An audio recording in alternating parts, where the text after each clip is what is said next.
Between 1846 and 1873, California's Indian population plunged from perhaps 150,000 to 30,000. By the time of a census taken in 1880, just 16,277 California Indians were documented. Diseases, dislocation, and starvation were major causes of these many deaths. However, unfree labor, mass death on reservations, homicides, battles, and massacres also took thousands of lives and hindered reproduction. While at first the perpetrators of these massacres were disorganized and acted haphazardly, their efforts quickly became well-funded and systematic once the state of California and the U.S. federal government began giving vast sums of money in support of them. Many massacres left no survivors or only small children. Mass death silenced thousands of Indian voices, but so did California laws and judges, as mid-19th century California courts usually barred and rarely recorded Indian testimony against whites. Indeed, the genocide grew to have broad societal, judicial, and political support. The California Indians did resist conquest. As newcomers took their land and destroyed their traditional food sources, the Indians sometimes killed livestock or non-Indians. For many whites, Indians defending their homelands against conquest and colonization were intolerable. When Indians resisted incursions or took livestock to survive, newcomers often responded with indiscriminate and disproportionate attacks. These genocidal acts were routinely camouflaged in historical records as battles, campaigns, and wars. The pressures of demographics involving hundreds of thousands of immigrants and profound racial hatred all made the genocide possible. However, it took sustained political will at both the state and federal levels to create the laws, policies, and a well-funded killing machine with which to carry out and ensure its continuation over several decades.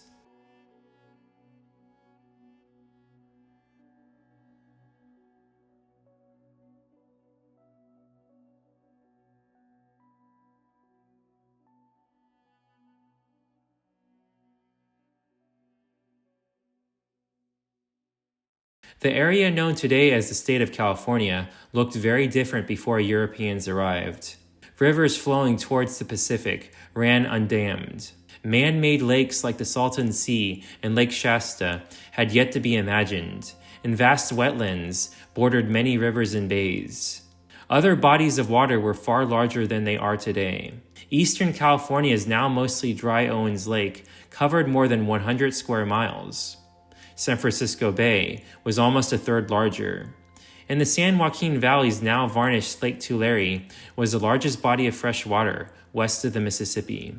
The flora and fauna would also be unrecognizable to a 21st century Californian. Antelope, deer, and elk surged through the vast grasslands of the Central Valley in large herds. Mountain lions and grizzly bears roamed for food. Forests far larger than today's, filled with huge old-growth trees, teemed with animals while oak groves proliferated. Shellfish thronged tidal estuaries. Vast schools of fish navigated rivers and bays. Great flocks of gulls, pelicans, and seagulls flew overhead. In the open ocean, fish, whales, seals, and sea otters swam by the thousands along the coast. California, on the eve of contact with Europeans, was an exuberant clamor of North American economies, languages, tribes, and individuals. According to the archaeological record, indigenous peoples loved, traded, and fought in California for at least 12,000 years. California Indians consciously created anthropogenic environs like forest groves and grasslands and meadows, managed over centuries through techniques that included pruning and burning. Through environmental management, hunting and gathering, fishing, farming, and food processing, Indians created a region that may have been the most densely populated region north of Central America in the years before Columbus first arrived to the Americas. The 300,000 or so Indians spoke a dazzling array of languages. Indigenous people between the Rio Grande River and the Arctic Ocean spoke about 300 different languages that can be classified into more than 50 different language families. Amid indigenous North America's already very linguistic landscape, pre-contact California stood out as one of the most linguistically diverse places on Earth. California Indians spoke perhaps 100 separate languages, which have been classified by linguists into at least 5 different language families. These language families were often as mutually unintelligible as English is to Chinese. The linguistic diversity in California created dozens of cultural and political units. Anthropologists recognize at least 60 major tribes in California that can in turn be divided into many more linguistic and tribal subgroups.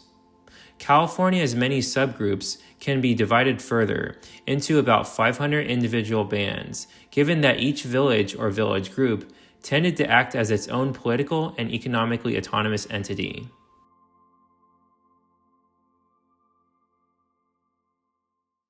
In March 1542, Spaniards anchored in the blue waters of San Diego Bay completed the first European exploration of California's coast.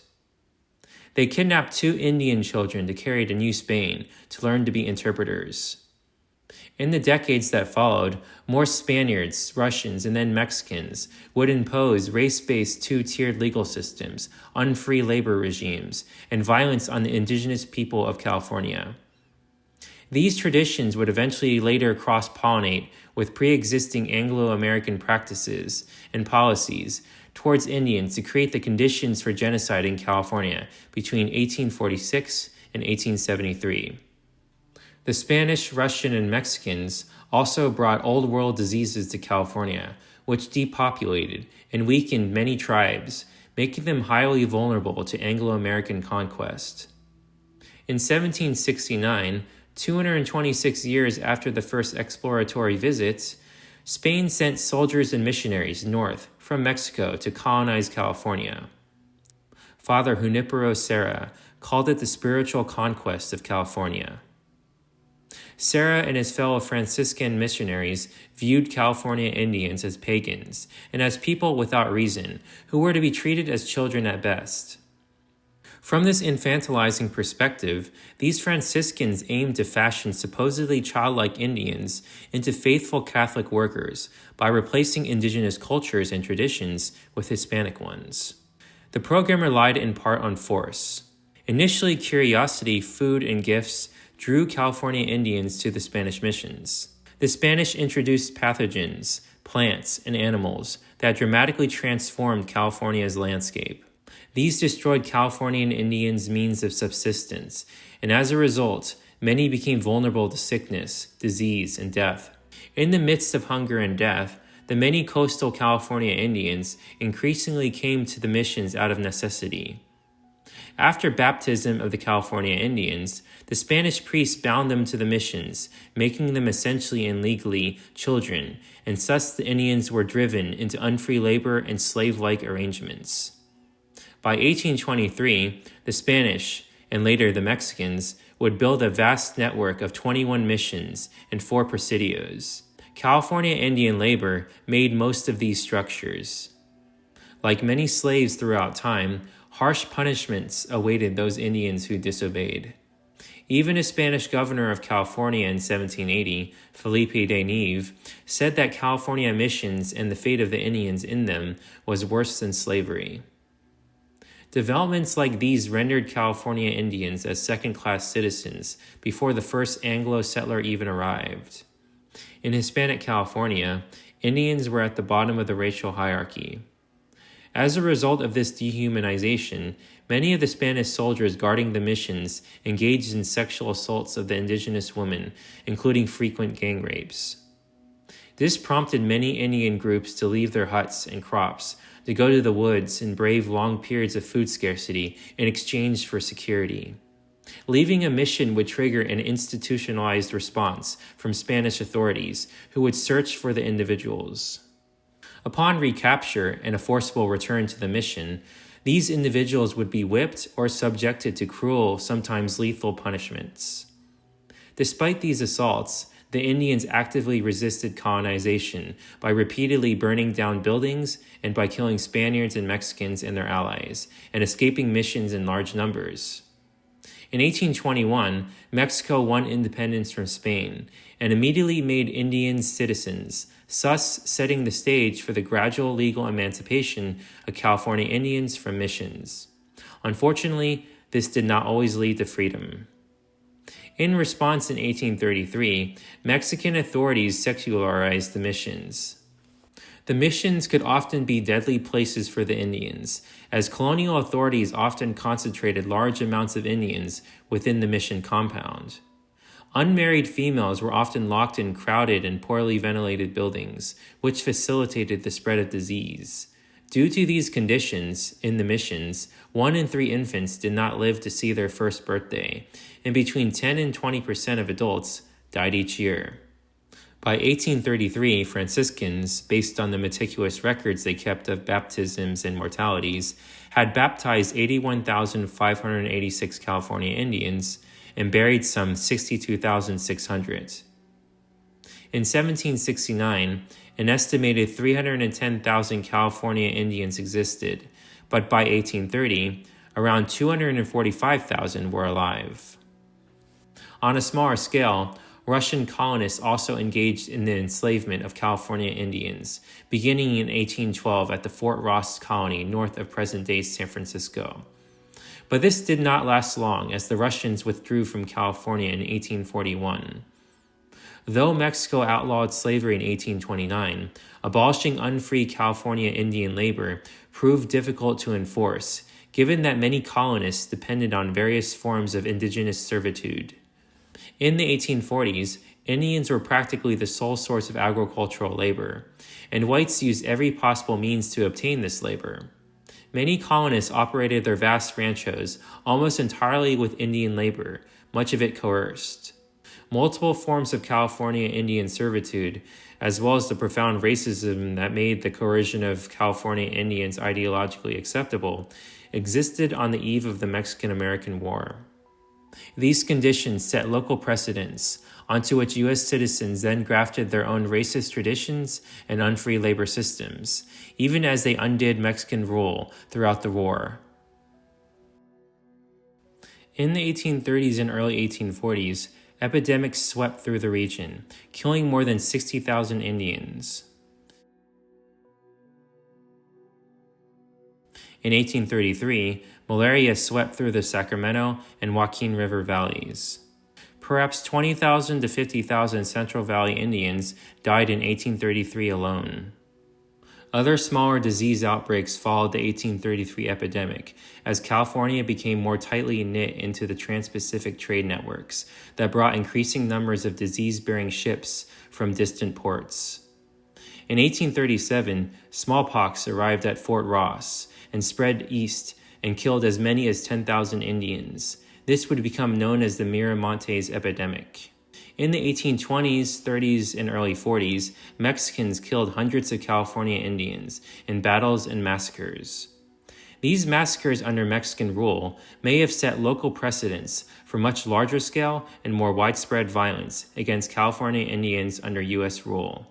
Still, perhaps 150,000 California Indians survived all of the unfree labor practices, epidemics, and violence of Russian, Spanish, and Mexican colonization. The colonization practices of the Russians, Spanish, and Mexicans environmentally and demographically transformed much of the coastal region between Fort Ross and San Diego, while diseases depopulated much of the Central Valley. Yet some areas of California remained relatively unchanged. In 1846, immense flocks of pigeons still darkened the skies, and huge herds of deer and elk continued to roam many plains and foothills, and vast runs of spawning salmon still turned California rivers and streams silver with life. In much of the state, oaks continued to provide rich acorn harvests, pines still bore shiny nuts, grasses produced seeds, and other plants continued to yield traditional foods. California still provided a livelihood for tens of thousands of Indians on the eve of what was essentially a conquest by U.S. forces.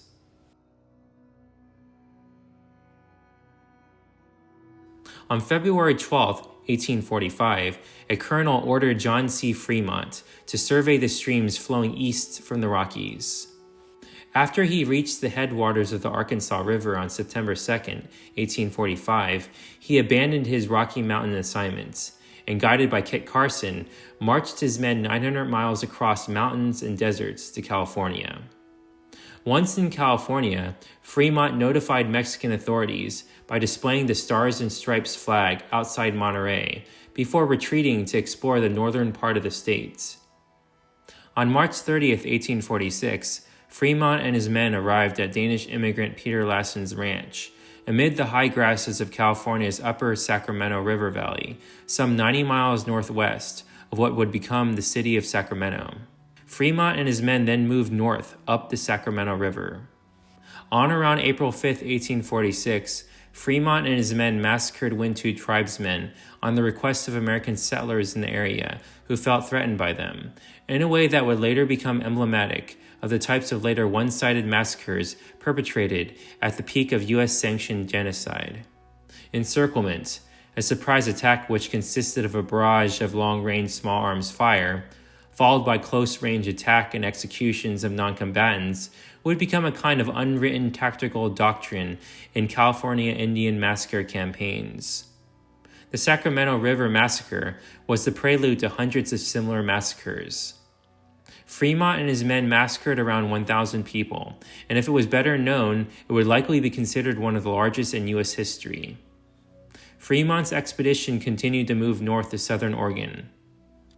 On May 9th, U.S. Marine Corps Lieutenant Archibald H. Gillespie caught up with Fremont in southern Oregon, north of Klamath Lake, to deliver urgent dispatches and letters, one of which instructed Fremont to return to California.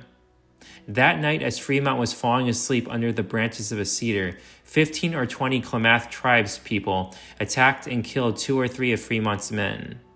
On May 12th, Carson assaulted a village on the southern shores of Klamath Lake and killed at least 14 Klamath. On his march back down south to California, Fremont killed his way through many groups of indigenous people that he stumbled upon. 3 months later, in August 1846, U.S. military officers took possession of the northern portion of California. Before the gold rush and during the first 20 months of U.S. rule of California, U.S. sailors and soldiers, along with other U.S. citizens, Mexicans and Europeans, established other patterns of violent and destructive behavior supported by local and federal officials and authorities. Mountain men, ranchers, farmers, soldiers, and sailors frequently attacked California Indians and abducted them. There are 3 reasons why full-blown genocide did not break out at this time. Firstly, and with some exceptions, California Indians posed little threat to whites or their property.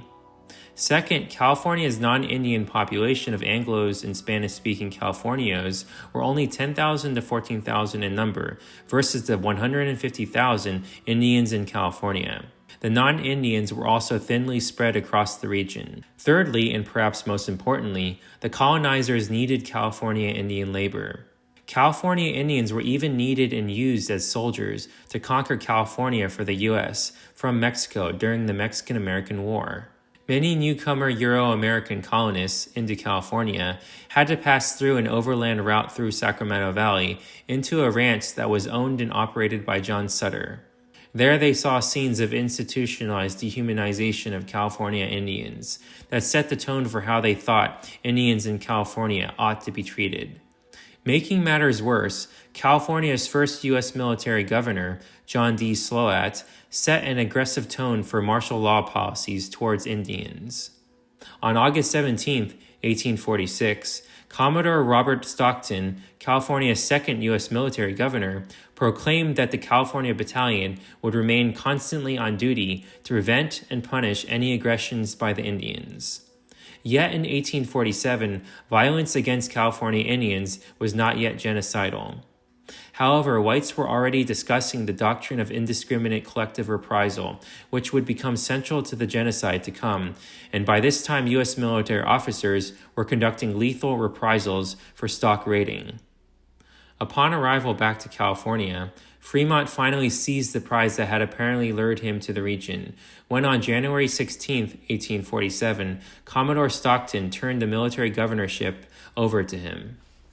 However, in February 1847, orders arrived from Washington, D.C., substantiating General Stephen Kearny's supreme authority. On March 1st, Kearny became governor, and in June, he and Fremont headed east to Washington, D.C., where Fremont would face 23 charges of mutiny for not quickly surrendering the governorship to Kearny. On February 28, 1847, 16 Mill Creek men petitioned U.S. Army Captain Edward M. Kern for assistance against local Indians so that they would not be forced to abandon their farms. On March 23rd, he and Sutter led 50 men into the upper Sacramento Valley, where they killed 20 Indians in a violent one-sided campaign. California Indian slave raiding also continued from the Mexican period under the rule of the U.S. California Indian slave raiding often involved killing the adults and taking young women and children into captivity. Frequently, it entailed the genocidal acts of killing members of a group and forcibly transferring children of a group to another group. Oftentimes, different California Indian tribe victims would be mixed together under one enslaver, and due to language differences, they therefore did not mate, which hindered reproduction. By 1847, slave raiding became frequent and began to follow a pattern. Many officials did not consider such behavior worth punishing. After California's military government acquitted 3 non-Indians for murdering Indians, the authorities never again tried to stop the kidnapping and killing of Indians. This lack of judicial support for California Indians would continue for decades, virtually uninterrupted. Instead, U.S. military decision-makers focused on punishing California Indians for crimes against whites. The stage was now set for the eventual and official sanctioning of genocide against the Indians of California.